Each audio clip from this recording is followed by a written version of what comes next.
Hello everyone, this is Vindhyavasini and welcome to 2IQ classes. I hope सभी अच्छे होंगे। तो चलिए स्टार्ट करते हैं आज की क्लास। क्या क्या आज हम डिस्कस करने वाले हैं।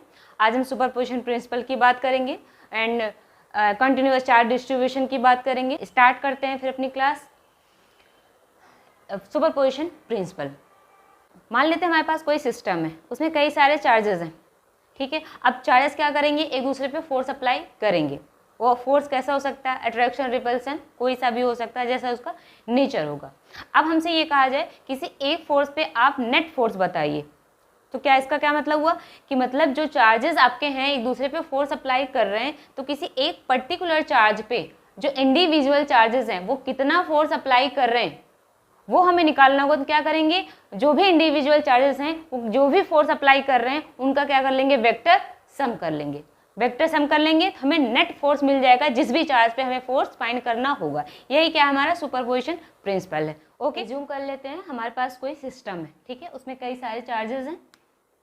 जैसे चार्ज क्या है, Q1, Q2, Q3, बहुत सारे चार्जेस हैं, मतलब Qn। ठीक है, अब हम चार्ज का जो नेचर ले रहे हैं यहाँ पर सेम ले रहे हैं। आप कोई सा भी ले सकते हो, पॉजिटिव, नेगेटिव। तो यहाँ पे हमने क्या एज्यूम किया है, सेम चार्ज, मतलब सभी चार्ज कैसे हैं, पॉजिटिव नेचर के हैं। तो एक दूसरे पे क्या करेंगे, रिपल्सन फोर्स अप्लाई करेंगे। अब रिपल्सन फोर्स अप्लाई करेंगे तो फोर्स की डायरेक्शन क्या होगी, अवे फ्रॉम द चार्ज होगी। ठीक है, तो फोर्स की डायरेक्शन क्या होगी इसके लिए, ये इसको इधर रिपल करेगा और ये इसका रिपल्सन का डायरेक्शन हो गया, और ये ठीक है, चार्ज को क्या कर रहा है, ये रिपल कर रहा है। ठीक, अब यहाँ पर जो Q1 पे कौन फोर्स अप्लाई कर रहा है, Q2। तो फोर्स का हम नाम क्या दे देंगे यहाँ पर, F12, force on Q1 due to Q2। ठीक है, पहला फोर्स मिल गया। दूसरा यहाँ पर देखते हैं, Q1 पे Q3 फोर्स अप्लाई कर रहा है, तो force on Q1 due to Q3। और यहाँ पर इसी तरह से बहुत सारे चार्ज होंगे, मान लेते हैं Qn है, तो वो फोर्स अप्लाई कर रहा है, तो force on Q1 due to Qn, ये हो गया। अब हमें इसी पे चाहिए नेट फोर्स, तो क्या करेंगे, सबको क्या करें, सबका वेक्टर सम कर लेंगे, तो हमें मिल जाएगा सुपरपोजिशन प्रिंसिपल। क्या लिखा है, forces on any charges due to number of other charges is the vector sum of all the forces on that charges due to the other charges. ठीक है, यही तो है। तो अब क्या करते हैं, सबका इस पे हमें चार्ज ये मान लेते हैं, इस पे चार्ज क्या F1 है, सबका वेक्टर सम कर लेते हैं, F12 plus F13 plus F14, इस तरह से अगर हो तो, या फिर F1n, ये आपका हो गया फोर्स ऑन Q1। ठीक है, यही हमारा क्या सुपरपोजिशन प्रिंसिपल है। ओके, नेक्स्ट टॉपिक की तरफ बढ़ते हैं। नेक्स्ट टॉपिक क्या है हमारा, continuous charge distribution. Continuous charge distribution क्या है, देखो आपको नेम से ही क्लियर हो रहा होगा, कॉन्टिन्यूअस चार्ज डिस्ट्रीब्यूशन मतलब चार्ज का कॉन्टिन्यूअस डिस्ट्रीब्यूशन हुआ।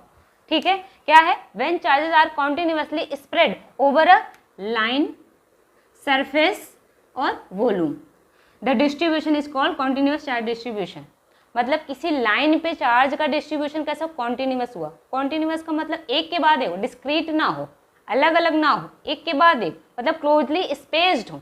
ठीक है, उनके बीच का जो गैप हो बहुत कम, एक के बाद एक, कॉन्टिन्यूअस हो। लाइन पे अगर इनका डिस्ट्रीब्यूशन होगा तो लाइन चार्ज डिस्ट्रीब्यूशन कहलाएगा। अगर सरफेस पे डिस्ट्रीब्यूशन हुआ है तो कैसे चला, क्या कहलाएगा, सरफेस चार्ज डिस्ट्रीब्यूशन कहलाएगा। अगर वॉल्यूम पे चार्ज का डिस्ट्रीब्यूशन हुआ कैसा, कॉन्टिन्यूअसली, तो क्या कहलाएगा, वॉल्यूम चार्ज डिस्ट्रीब्यूशन कहलाएगा। ओके, अब जब इसकी बात की है तो इसकी भी बात करनी पड़ेगी। चार्ज डेंसिटी क्या है, चार्ज डेंसिटी क्या होती है कि किसी पर्टिकुलर पॉइंट पे कितना ज़्यादा चार्ज है, उनके नंबर को ही क्या बोलते हैं, चार्ज डेंसिटी बोलते हैं। क्या है, charge density represent how crowded charges are at a specific point. ठीक है, किसी स्पेसिफिक पॉइंट पे जो चार्ज का क्राउड है उसको रिप्रेजेंट करता है क्या, चार्ज डेंसिटी रिप्रेजेंट करता है। अब इसी के जो डिस्ट्रीब्यूशन हुआ है, लाइन, सरफेस, वॉल्यूम, इसी के बेस पे चार्ज डेंसिटी को 3 कैटेगरीज में डिवाइड करते हैं। कौन सा, लाइन कह सकते हो, लीनियर चार्ज डेंसिटी, या surface charge density and volume charge density. ठीक है, फर्स्ट देखते हैं आपको क्या है, linear charge density. Linear charge density, linear charge density. अब इसका नोटेशन क्या है, लेमडा से रिप्रेजेंट करते हैं। फॉर्मूला क्या है, Q/L। मतलब यहाँ पर जो चार्ज का डिस्ट्रीब्यूशन होता है किसी लाइन पर, ठीक है, चार्ज का डिस्ट्रीब्यूशन कैसा हुआ, कॉन्टिन्यूअस हुआ हो, तो डिस्ट्रीब्यूशन क्या कहलाएगा, लीनियर चार्ज डिस्ट्रीब्यूशन कहलाएगा। अब डेंसिटी में क्या करेंगे, यूनिट लेंथ पे जो चार्ज है उसी को क्या बोलें, लीनियर चार्ज डेंसिटी। आप लिख सकते हो charge, linear charge density is defined as charge per unit length of linear charge distribution. ये हो गया इसका डेफिनेशन। अब अगर हम इसमें यूनिट की बात करें, इसकी यूनिट आप क्या लिखोगे, ये क्या है आपका चार्ज और ये लेंथ, तो यूनिट आप यहाँ से क्या लिख दोगे, कूलॉम पर मीटर। ओके, डायमेंशन की बात करेंगे तो डायमेंशन क्या लिखोगे, इसका डायमेंशन क्यू के लिए 80 और लेंथ है तो लेंथ यहाँ पे क्या लिखेंगे L, तो आप लिख सकते हो ATL इनवर्स। अगर हम किस में लिखते हैं इसको, हमेशा MLT के टर्म में ही डायमेंशंस को लिखते हैं, तो हम लिख सकते हैं M0, M का कोई टर्म नहीं है, और L क्या है L-1 और T और A। ये हो गया आपका लीनियर चार्ज डेंसिटी के लिए फार्मूला। ओके, अब बात करते हैं, ये तो हो गया फर्स्ट। अगर हम सेकंड की बात करें, सेकंड हमारा क्या हो जाएगा, ये तो हो गया लीनियर चार्ज डेंसिटी। सेकंड हमारा क्या है, सरफेस चार्ज डेंसिटी। सरफेस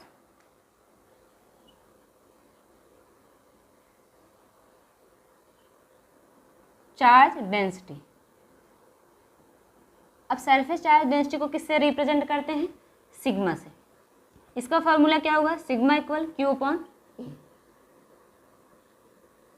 अब इसका डिस्ट्रीब्यूशन कैसा होना चाहिए, किसी एरिया पर हुआ हो, सरफेस पे हुआ हो, ठीक है, सरफेस चार्ज डिस्ट्रीब्यूशन हुआ हो, तो अब वहाँ पर जो आप डेंसिटी फाइंड करोगे वो क्या होगी, सरफेस चार्ज डेंसिटी। यहाँ पे क्या है, ये चार्ज पर यूनिट एरिया, तो यहाँ पे आप इसको कर सकते हो define, surface charge density is defined as charge per unit area of कौन सा डिस्ट्रीब्यूशन, आपका surface charge distribution of surface charge distribution, ठीक है, सिग्मा से डिनोट करते हैं। यहाँ पर भी बात करेंगे यूनिट की, यूनिट क्या हो जाएगा इसका, क्या लिखोगे, कूलॉम पर मीटर स्क्वायर। फिर डायमेंशन की बात करोगे तो डायमेंशन में क्या हो जाएगा आपका, वही सेम रहेगा डायमेंशन, फिर से इसके लिए लिखोगे क्या, 80 और क्या था एरिया के लिए L2, ठीक है, तो इसको आप लिख सकते हो ATL-2, या आप MLT के टर्म में लिखोगे तो M0 और L-2TA। क्लियर। अब ये तो हो गया आपका क्या, सेकंड था। थर्ड की बात करते हैं, थर्ड में क्या आता है, वॉल्यूम चार्ज डेंसिटी। उसको भी देख लेते हैं। ये कुछ नहीं, बस छोटे छोटे पॉइंट्स हैं, आपको इसको याद रखना है, क्योंकि जब आगे गॉस लॉ के एप्लीकेशंस पढ़ेंगे तब वहाँ पे ये हेल्प करेगा आपको। थर्ड आपका क्या है, वॉल्यूम चार्ज डेंसिटी। इसको किससे रिप्रेजेंट करते हैं, रो से। फॉर्मूला क्या होता है, रो इक्वल Q/वॉल्यूम। अब चार्ज का डिस्ट्रीब्यूशन कैसा होना चाहिए, यहाँ पर वॉल्यूम में होना चाहिए, मतलब कोई सा भी एक आप वॉल्यूमेट्रिक शेप ले सकते हो। जैसे आप यहाँ हम ले लेते हैं कौन सा शेप, क्यूब ले लेते हैं, उसमें चार्ज का डिस्ट्रीब्यूशन हुआ, कॉन्टिन्यूअस डिस्ट्रीब्यूशन हुआ, तो वहाँ पर जो डेंसिटी की, चार्ज डेंसिटी की बात करेंगे तो कैसी होगी, वॉल्यूम चार्ज डेंसिटी। तो volume charge density is defined as charge per unit volume. कौन सा डिस्ट्रीब्यूशन हुआ है, ऑफ वॉल्यूम चार्ज डिस्ट्रीब्यूशन। अब यहां पर भी फिर से यूनिट की बात करेंगे। यूनिट क्या हो जाएगा यहाँ पे, कूलॉम पर मीटर क्यूब। ओके, डायमेंशन की बात करेंगे, डायमेंशन क्या हो जाएगा, बस क्या, अब यहाँ पर L3 हो जाएगा, सब कुछ वही रहेगा। यहाँ पर AT इसके लिए हो गया, ये क्या हो गया L, 3, तो आप इसको ले सकते हो ATL -3। MLT के टर्म में लिखना चाहो तो M0 और L -3TA। क्लियर? तो ये छोटे छोटे टर्म्स थे, आपको इसको याद रखना है। ठीक है, अब बात करते हैं इलेक्ट्रिक फील्ड। क्या डेफिनेशन लिखिए, a region around a charge particle. ठीक है, बना लेते हैं। हमारे पास क्या है, एक charge particle, a region around a charge particle. Okay, within which electrostatic force of attraction और repulsion can be experienced by any other charge. Any other charge, कोई दूसरा चार्ज ले लेते हैं।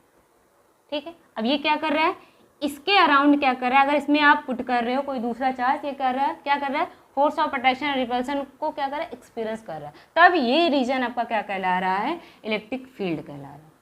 क्लियर?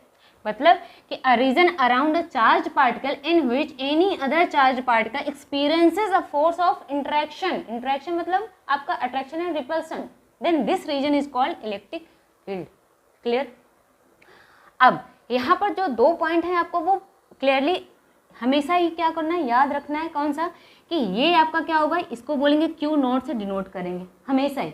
ये क्या कर रहा है, इस रीजन को टेस्ट कर रहा है, इसके इफेक्ट को टेस्ट कर रहा है। किसके, जो हमारे पास पॉजिटिव चार्ज है उसके इफेक्ट को ये बता रहा है। तो इसी को हम क्या बोले, इसको हम टेस्ट चार्ज बोले, क्योंकि ये इफेक्ट को क्या कर रहा है, इलेक्ट्रिक फील्ड के इफेक्ट को क्या कर रहा है, टेस्ट कर रहा है, टेस्ट चार्ज। ठीक है, Q नॉट से हमेशा डिनोट करेंगे और ये हमेशा नेचर में कैसा होगा, पॉजिटिव नेचर का होगा। और चार्ज कैसा होगा, ये इसका मैग्नीट्यूड क्या होता है, हमेशा स्मॉल होगा, मतलब बहुत ही छोटा चार्ज होगा, पॉजिटिव नेचर का होगा। बोलेंगे क्या, इसको टेस्ट चार्ज बोलेंगे। और जिसकी वजह से फील्ड जनरेट हुआ है उसको क्या बोलेंगे, सोर्स चार्ज बोलेंगे। क्लियर? अब आपके मन में एक क्वेश्चन पुटअप हो सकता है कि अगर चार्ज कोई सा भी होगा तो फील्ड तो सभी की वजह से जनरेट होगी, फोर्स ऑफ अट्रैक्शन रिपल्सन सभी में लगेगा। तो अगर इसके लिए फील्ड जनरेट हुई तब क्या होगा, फिर इसके लिए भी फील्ड, इसके लिए भी फील्ड। तो इसके लिए फील्ड जनरेट नहीं होती। क्यों नहीं होती, क्योंकि ये कैसा चार्ज है, वेरी स्मॉल। ठीक है, मतलब इसके साथ नाइंसाफी ये हुई है कि इसको परमिशन नहीं है इलेक्ट्रिक फील्ड जनरेट करने की। ये फिजिक्स में माना गया, इसको मानना पड़ेगा कि इसको क्या लिया गया, बहुत ही स्मॉल चार्ज लिया गया है, बहुत ही छोटा चार्ज और पॉजिटिव नेचर का है, टेस्ट चार्ज इसीलिए बोल रहे हैं। ठीक है, ये अपनी खुद की फील्ड जनरेट नहीं कर सकता, हमेशा कैसा रहेगा, पॉजिटिव नेचर का रहेगा, बहुत ही छोटा होगा। ये हमेशा माइंड में आपको रखना है। ठीक है, और ये हमारा क्या होगा, सोर्स चार्ज हो गया। अब बात आती है इलेक्ट्रिक फील्ड इंटेंसिटी की। ये क्या है, ठीक है, इलेक्ट्रिक फील्ड इंटेंसिटी को हम कहीं के डिनोट करते हैं I से या E से। ठीक है, तो इलेक्ट्रिक फील्ड इंटेंसिटी क्या बताएगी, जो ये फील्ड, जो भी फील्ड जनरेट हुई इसकी वजह से जो ये force of attraction repulsion feel कर रहा है वो कितनी इंटेंसिटी का है, कितनी मैग्नीट्यूड का है, उसी मैग्नीट्यूड को ही क्या बोल रहे हैं, इलेक्ट्रिक फील्ड इंटेंसिटी बोल रहे हैं। ओके, जैसे अब क्या लिखा है, the electric field intensity at any point due to source charge is defined as the force experience per unit positive test charge placed at that point. ठीक है, अब इसके लिए अगर फॉर्मूले की बात करें डिफिनेशन से, क्या हो जाएगा, E = F/Q नॉट, कि ये Q नॉट टेस्ट चार्ज कितना फोर्स एक्सपीरियंस कर रहा है, वही क्या है आपका इलेक्ट्रिक फील्ड इंटेंसिटी। क्लियर? अब यहाँ से अगर हम हमारे पास फार्मूला क्या है, F/Q नॉट, तो यूनिट की बात करेंगे, यूनिट हमें क्या मिल जाएगा, न्यूटन पर कूलम। ठीक है, अब इसकी किसकी बात करें, डायमेंशन की बात कर लेते हैं। डायमेंशन क्या हो जाएगा यहाँ पर, फोर्स के लिए mLT-2 और चार्ज के लिए AT। ओवरऑल डायमेंशन आप लिखोगे डायमेंशन फार्मूला तो क्या मिलेगा, mLT-3A-1। तो यूनिट हो गई और डायमेंशन हो गया, और ये कैसी क्वांटिटी है, वेक्टर क्वांटिटी है। इसके पास डायरेक्शन मैग्नीट्यूड दोनों होता है, इसलिए कैसी क्वांटिटी है, वेक्टर क्वांटिटी। चलिए आज के लिए बस इतना ही, फिर मिलते हैं अपने नेक्स्ट वीडियो में। Thank you.